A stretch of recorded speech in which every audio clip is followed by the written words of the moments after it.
Class, we are in our very last week of this online PED 100 course. I just want to end with the final overview of what needs to get submitted this week. It's kind of a big week. It's been packed all into a very short period of time. So again, a reminder, you still have your activity tracker, your weekly goals, and current event of living lifelong wellness. And what that looks like, you should find some good articles and make sure you guys are responding to your peers as well. You also need to get this wellness survey done. All you do is click the link.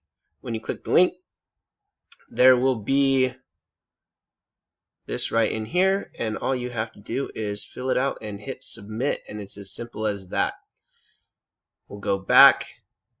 You also have your final fitness assessment. If you're unsure on the instructions for this, go back up to the very top up here. There on the start here course information, there's going to be a video here, as well as we'll probably post it right in here for the initial fitness assessment, where we talk about that entire assignment. Both pre and post scores will be due, so make sure you guys take a look at that video as well. Hit that wellness survey. We talked about that. End of course eval. Always good to do an end of course evaluation, especially if there's a potential for maybe some extra credit. We'll see something like that, as well as this academic honesty verification. So that way you have to live with yourself as to whether or not you lied the entire time taking an online fitness class.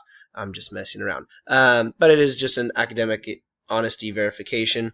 Be truthful, be honest. That you did this class ethically and to the best of your ability.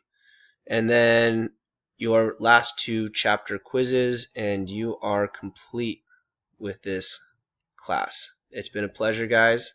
Enjoy the rest of your time at PLNU.